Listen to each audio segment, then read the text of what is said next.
Hello all welcome back to Yashaswini Vamshika cooking and tips అని ఈ tips తోటి మనం రెగ్యులర్గా కిచెన్లో చేసుకునే కష్టమైన పనులను సులువుగా చేసుకోవచ్చు అండ్ అలానే మన మనీని అయితే సేవ్ చేసుకోవచ్చు. ప్లీజ్ మీకు ఏది బాగా నచ్చింది అనేది కామెంట్ బాక్స్లో కమెంట్ చేయండి. స్కిప్ చేయకుండా చూడడానికి అయితే ట్రై చేయండి. ఫస్ట్ టిప్ని అయితే చూసేద్దామండి. లైజాల్ బాటిల్ ఉంటుంది కదా, మనం మాప్ క్లీనింగ్ చేసుకునే లిక్విడ్ ఉంటుంది కదండి, ఆ లిక్విడ్ కనుక అయిపోయింది అనుకోండి, మనం అనవసరం అని చెప్పేసి ఇలాంటి బాటిల్ని పడేస్తూ ఉంటాం కదండి. అయితే ఈ బాటిల్తో ది బెస్ట్ యూజ్ టిప్ని అయితే తీసుకొచ్చేసానండి. ఫస్ట్ ఈ విధంగా మార్కు చేసుకోండి. మార్కు దానికి చేసుకున్న ప్రకారం ఈ విధంగా కొంచెం మనకు చాకుని వేడి చేసామని కటింగ్ అనేది చాలా ఈజీ అయితే అయిపోతుందండి.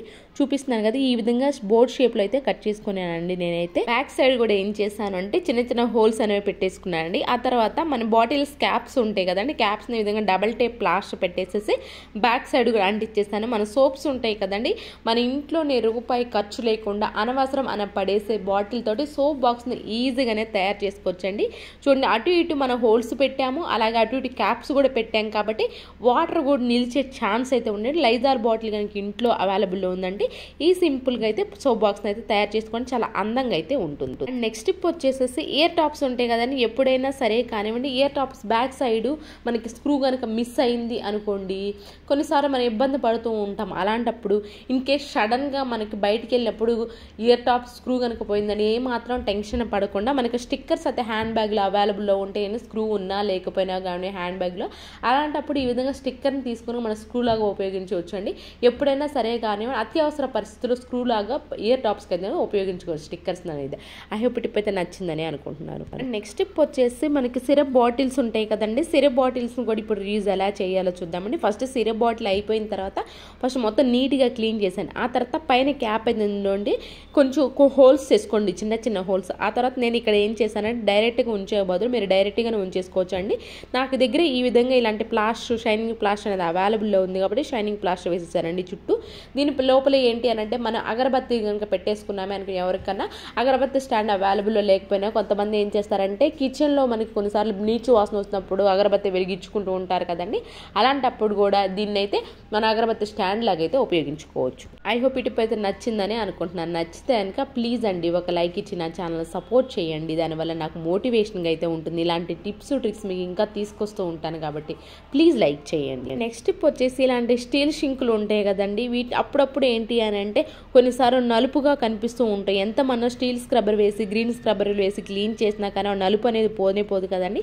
అలాంటప్పుడు అల్యూమినియం ఫాయిల్ కనుక ఉంది అనుకోండి, కొంచెం అంటే కొంచెం మన విమ్ లిక్విడ్ ఉంటుంది, అది కనుక వేసేసి రుద్దేశాం అనుకోండి, ఎంత నలుపుకున్న పార్ట్ అయినా కానివ్వండి, లేదంటే కొంచెం పాచిగా అనిపిస్తున్నా కానివ్వండి, మన స్టీల్ షింక్ కొంచెం షైనీగా కనిపించాలి అన్నా కానివ్వండి, ఈ విధంగా అల్యూమినియం ఫాయిల్తో వేసి క్లీన్ చేసేసాం అనుకోండి, విమ్ లిక్విడ్ కొంచెం అంటే కొంచెం వేసేసుకొని, మనకి అల్యూమినియం ఫాయిల్ వల్ల ఏంటంటే మంచి షైనింగ్ వస్తుందండి మన స్టీల్ షింక్ అనేవి. అండ్ అలానే చిన్న కొంచెం పాచి ఏదైనా మనకు కనిపించింది ఉన్నా కానీ చాలా నీట్గా అయితే క్లీన్ అయిపోయింది. ఇప్పుడు నేను వాష్ చేసిన తర్వాత చూపిస్తున్నాను చూడండి, ఎంత షైనింగ్ అయితే కొత్త దానిలాగైతే మెరిసిపోతుంది. ఎవరికైనా యూస్ఫుల్గా అనిపిస్తే ట్రై చేయండి. అండ్ నెక్స్ట్ టిప్ వచ్చేసేసి మనకి ఒక చిన్న గ్లాస్ జామ్ బాటిల్ ఉంటుంది కదండి, ఆ బాటిల్లో మన ఆనియన్స్ తొక్క ఉంటుంది, లేదు అంటారు వెల్లుల్లి తొక్క, ఇది కూడా వేసేసేసి మనకి పేపర్ ఉంటుంది కదండి, న్యూస్ పేపర్ని ఈ విధంగా అయితే రోల్ చేసేసేయండి. రోల్ చేసి దీని లోపల కనుక పెట్టేసేసి అడుగు వరకు పెట్టేసేసేయండి. దీన్ని ఏంటంటే మనకి చిన్న చిన్న ఫ్రూట్స్ దగ్గర పురుగులు ఉంటాయి కదండి, అవి ఎక్కువ కనుక వస్తూ ఉన్నాయి అనుకోండి, ఈ విధంగా ఫ్రూట్స్ దగ్గర కనుక మీరు పెట్టేశారనుకోండి, దాని లోపల అట్రాక్ట్ అవుతాయి అండి. దానివల్ల లోపల ఉండటం వల్ల చిన్న చిన్న పురుగుల లోపలే ఉండిపోతాయి ఆ పేపర్లో, వాటిని తీసి మనం ఈజీగా అయితే పడేసేసేయచ్చు అండి బయటికి. ఎవరికైనా చిన్న చిన్న ఫ్రూట్స్ పురుగులు ఎక్కువగా ఉన్నప్పుడు ఈ సింపుల్ ట్రిక్ని అయితే ట్రై చేయండి. ఐ హోప్ ఈ టిప్ కూడా నచ్చిందని. నచ్చితంగా ప్లీజ్ మీకు ఏది బాగా నచ్చింది అనేది కూడా కమెంట్ బాక్స్లో కమెంట్ చేయడం మాత్రం అసలు మర్చిపోకండి. నెక్స్ట్ టిప్ వచ్చేసేసి కుక్కర్కి ఇలాంటి సైడ్స్ ఉంటాయి కదండి, ఈ సైడ్స్ మనం ఎంత స్టీల్ స్క్రబ్బర్ పెట్టి గ్రీన్ స్క్రబ్బర్ పెట్టి క్లీన్ చేసినా కానివ్వండి మురికి అనేది కొన్నిసార్లు ఏంటంటే ఆ విజిల్ ఉంటుంది కదండి, చుట్టూ కూడా నలుపు అంటుకుంటుంది, అలాగే ఈ స్క్రూ దగ్గర కూడా నలుపుగా ఉంటుంది కదా, కొంచెం చూడడానికి తెల్లగా కూడా కొన్నిసార్లు అయితే కనిపిస్తుంది, చూడడానికి మనకు కూడా ఇబ్బందిగా అనిపిస్తుంది. అలాంటప్పుడు అక్కడ ఎప్పుడైనా సరే మంత్లీ వన్స్ అయినా సరే కానివ్వండి, ఏదైనా పాత టూత్ బ్రష్ ఏమైనా ఉంది అనుకోండి, సోప్ పెట్టి కనుక ఎక్కడైతే మీకు తెలుపుగా ఉందో అలాగే మురికి ఎక్కువగా అనిపిస్తుందో దాంట్లో నీట్గా బ్రష్ తోటి నీట్గా అయితే క్లీన్ అయిపోతుంది. ఇలాంటి టిప్స్ ట్రిక్స్ మన ఛానల్లో బోల్డ్ అయితే ఉన్నాయండి. ప్లీజ్ ప్రీవియస్ వీడియోస్లోకి వెళ్ళండి, చూడండి, మీకు నచ్చితేనే సబ్స్క్రైబ్ చేసుకోండి. అండ్ నెక్స్ట్ టిప్ వచ్చేసి కొన్నిసార్లు ఏమవుతుందంటే అగ్గిపెట్టి తడిచిపోతూ ఉంటుంది కదండి. అలాంటప్పుడు మళ్ళీ అగ్గిపెట్టి వెలిగించాలంటే చాలా ఇబ్బంది పడుతూ ఉంటాం. ఎప్పుడైనా ఇన్ కేస్ బై మిస్టేక్గా తడిచిపోయింది అనుకోండి, ఈ విధంగా దోశ పాన్ కానివ్వండి, లేదు అంటే చపాతీ కాల్చుకున్నప్పుడు స్టవ్ ఆఫ్ చేసినా కానివ్వండి, కొంచెం ప్యాన్ అనేది వేడిగా ఉంటుంది కదండి.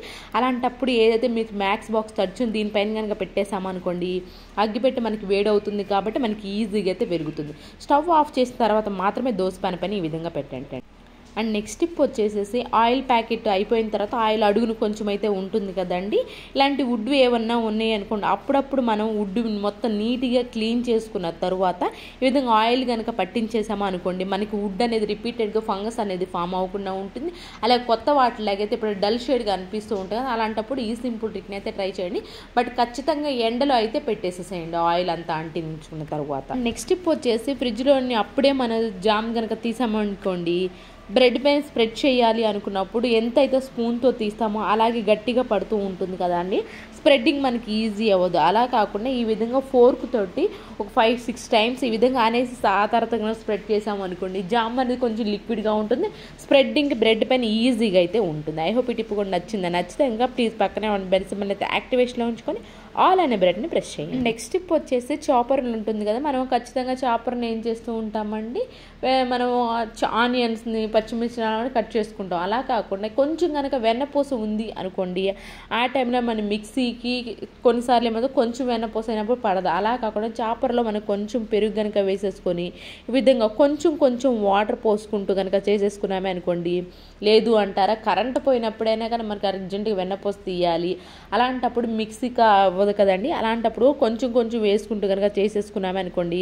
చాపర్లో మనకి వెన్నపూస అనేది రెడీ అయిపోతుందండి. అలానే తర్వాత క్లీనింగ్ కూడా చాలా సింపుల్ అండి. దీనిలో కొంచెం విమ్ లిక్విడ్ కనుక వేసేసేసి ఈ విధంగా చాప్ కనుక చేసాం, క్లీనింగ్ కూడా త్వరగానే ఎక్కువ టైం కూడా పట్టదండి. చూపిస్తున్నాను చూడండి, ఇక్కడ 5 మినిట్స్లో మనకి వెన్నపూస రెడీ అవ్వాలి అనుకున్నప్పుడు ఈ విధంగా ట్రై చేయండి. అండ్ అలా మీకు చేతికి కూడా వెన్నపూస అంటకుండా చేపల నుంచి బయటికి రావాలి అనుకున్నప్పుడు ఈ విధంగా ఒక 4-5 ఐస్ క్యూబ్స్ వేసేసేసి ఒక ఫోర్క్ సహాయంతో కానివ్వండి లేదంటే స్పూన్ తోటి విధంగా చుట్టూ కనుక తిప్పేసామనుకో వెన్నపూస అనేది ఒక దగ్గరికి అయితే వస్తుందండి. ఆ తర్వాత మీరు చేసేసుకో మన చేతికి టచ్ చేయకుండానే వెన్నపూస తీసుకోవాలి అనుకున్నప్పుడు ఈ సింపుల్ ట్రిక్ని అయితే ట్రై చేయండి. మీకు ఈజీగా వెన్నపూస బయటకు వస్తుంది, అలాగే ఎక్కువ ప్రాసెస్ లేకుండా కూడా సింపుల్గా వెన్నపూస అనేది తయారు చేసుకోవచ్చు. అండ్ నెక్స్ట్ టిప్ వచ్చేసి పాత టీ షర్ట్ కనుక ఏదైనా ఉంది అనుకోండి, దాన్ని రివర్స్ తిప్పేసేసింది, ఎక్కడైతే మనకి హ్యాండ్స్ అలాగే నెక్ వేసుకుంటాం కదా ఆ మూడింటికి కలిపి ఇది విధంగా యూజ్ అంత రబ్బర్ బ్యాండ్ పెట్టేసేసి బ్యాక్ సైడ్కి తిప్పేసేసండి. దీన్ని మనకి మిక్సీ కవర్స్ కొంతమంది బయట నుంచి తీసుకొచ్చుకుంటూ ఉంటారు కదండి, అలా కాకుండా మనకి సింపుల్గా ఇంట్లో ఉన్న వాటితో మిక్సీ కవర్ అనేది తయారు చేసుకోవాలనుకున్న వాళ్ళు ఎవరైనా ఉన్నారంటే ఈ విధంగా అయితే ట్రై చేయండి. అండ్ నెక్స్ట్ టిప్ వచ్చేసి ఇలాంటి టీ ప్యాక్స్ కనుక వాడుతున్నాం అనుకోండి, టీ పౌడర్ అంతా అయిపోయిన తర్వాత ఏం చేస్తామనంటే కొంచెం దీన్ని జాగ్రత్తగా లోపల అల్యూమినియం ఫాయిల్ అనేది ఉంటుంది కదా ఇలాంటి కవర్ అనేది, దీన్ని ఏంటి అని అంటే మనం అనవసరం అని చెప్పేసి పడేయకుండా దీన్ని ఇప్పుడు రీయూజ్ ఎలా చేయాలో చూద్దామండి. దీన్ని ఏంటంటే ఈ విధంగా మధ్యలో చూపించిన విధంగా కట్ చేసేసేయండి. ఎక్కువ పెద్దది ఉంది కాబట్టి, అదే చిన్నది కనుక మీ ఇంట్లో ఉంది అనుకోండి చిన్నదానే తీసేసుకోవచ్చు అండి. సేమ్ అలానే ఉంచేసి ఇది నాకు పెద్దది ఉంది కాబట్టి నేను ఈ విధంగా కట్ చేసేసాను. దీని లోపల ఏంటంటే మన షాంపూ మీరు ఏదైతే ఇంట్లో షాంపూ వాడుతూ ఉంటారో ఆ షాంపూని ఒక ఫుల్ స్పూన్ అయితే తీసేసుకోవాలండి. దీనిలోనే వెనిలా ఎసెన్షియల్ ఆయిల్ ఉంటుంది కదండి, వెనిలా ఎసెన్షియల్ కూడా ఆయిల్ వేసేసేసి ఈ విధంగా మనం ఏం చేద్దాము అని అంటే వెనిలా ఎసెన్షియల్ ఆయిల్ కనుక వేసేసాము అనుకోండి మంచి వాసన అయితే వస్తుంటుంది. మీరు కావాలన్నా వెనిలా ఎసెన్షియల్ ఆయిల్ కనుక లేదు అనుకోండి మీ ఇంట్లో మనకి కర్పూరం ఉంటుంది కానీ కర్పూరం అయినా వేసేసి, కర్పూరం ఇష్టం లేని వాళ్ళు ఎవరైనా ఉంటే లీవ్ చేసేసుకోవచ్చు అండి. అండ్ దాని తర్వాత ఏంటి అంటే ఈ విధంగా కొన్ని వాటర్ వేసేసి ప్లాష్ ఉంటుంది కదండి, ప్లాష్ అయితే వేసేసండి అటు సైడ్ ఇటు సైడ్ కూడా. ఆ తర్వాత ఒక సైడ్ కనుక తిప్పేసేసేసి ఈ విధంగా అటు సైడ్ ఇటు సైడ్ ఈ విధంగా చిన్న పిన్నీస్ తోటే హోల్స్ అయితే చేసేసుకోవాలండి. దీన్ని ఏంటి అని అంటే బాత్రూమ్ కమోడ్ ఉంటుంది కదండి, ఫ్లష్ ట్యాంక్ ఉంటుంది, ఫ్లష్ ట్యాంక్లో కనుక వేసేసాము అనుకోండి, మనం ఫ్లష్ చేసిన ప్రతిసారి కూడా మంచి వాసన అయితే వస్తూ ఉంటుందండి. ఎవరికైనా కొంచెం ఓల్డ్ పీపుల్ కనుక ఉన్నారే అనుకోండి, బాత్రూమ్ మనకి క్లీన్ చేయాలి రిపీటెడ్ కనుక కొంచెం ఇబ్బందిగా ఉంటుంది, బ్యాడ్ స్మెల్ కూడా వస్తూ ఉంటుంది కదండి. అలాంటి ఫ్లష్ ట్యాంక్లో ఏంటి అని అంటే ఇలాంటి కవర్ కనుక వేసేసాము అనుకోండి, మనం మళ్ళీ వీక్లీ వన్స్ కనుక చేంజ్ చేసుకుంటూ ఉన్నామనుకోండి, లోపల మళ్ళీ షాంపూ వేసి వెనిలా ఎసెన్షియల్ కనుక వేసి చేంజ్ చేసుకుంటూ ఉన్నామనుకో, మనం ఫ్లష్ చేసిన ప్రతిసారి కూడా మంచి వాసన వస్తుందండి. అండ్ నొరగ కూడా వస్తూ ఉంటుంది, ఆ పార్ట్ అంతా కూడా పసుపు ధనం అనేది లేకుండా అయితే ఉంటుంది. ఐ హోప్ ఈ టిప్ కూడా నచ్చిందని అనుకుంటున్నాను. ఇవేనండి ఈరోజు టిప్స్ ట్రిక్స్. యూస్ఫుల్గా అనిపించి ఉంటే మాత్రం ఈ టిప్స్ అన్ని ఒకసారి ట్రై చేయండి. ఏది బాగా నచ్చింది అనేది కూడా కమెంట్ బాక్స్లో కమెంట్ చేయండి, లైక్ చేయండి, షేర్ చేయండి, సబ్స్క్రైబ్ చేసుకోవడం మాత్రం అసలు మర్చిపోకండి.